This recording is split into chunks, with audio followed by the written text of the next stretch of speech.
উত্তর ত্রিপুরা জেলার কদমতলা ব্লক এলাকার চুড়াইবাড়ি থানাধীন ফুলবাড়ি আঞ্চলিক পরগনা ও ফুলবাড়ি ঈদগাঁ পরগনা কমিটির যুবকদের উদ্যোগে আগামী 17 ফেব্রুয়ারি অনুষ্ঠিত হতে যাচ্ছে সমাজ সংস্কারমূলক সচেতনতা সেমিনার, ইসলামিক শিক্ষা ও তাফসিরুল কোরআন মাহফিল।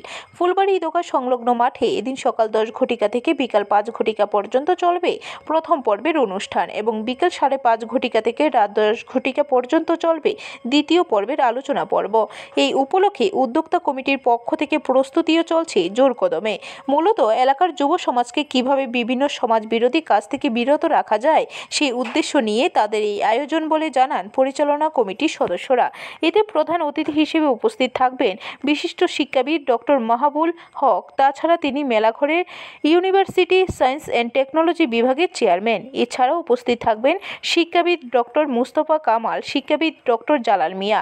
তাছাড়া দ্বিতীয় পর্বে তাফসিরুল কোরআন বিষয়ক আলোচনা সভায় উপস্থিত থাকবেন মৌলানা মুফতি আব্দুল বাসিত কাসেমি, মৌলানা মুফতি মাহবুবুল আলম, বিশিষ্ট ইসলামিক বক্তা Fakhrul Islam.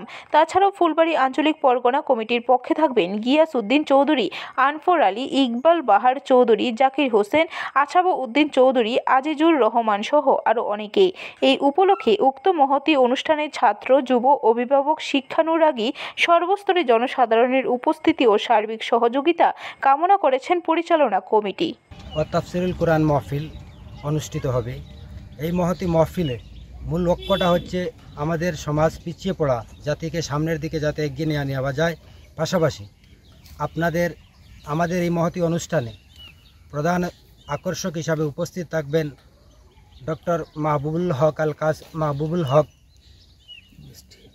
University science and technology chancellor. পাশাপাশি উপস্থিত থাকবেন অন্যান্য কর্মকর্তা। তাই উক্ত অনুষ্ঠানে সকলের উপস্থিতি ও সার্বিক সহযোগিতা আমরা একান্তভাবে কামনা করি। ব্যুরো রিপোর্ট, খবর ত্রিপুরা।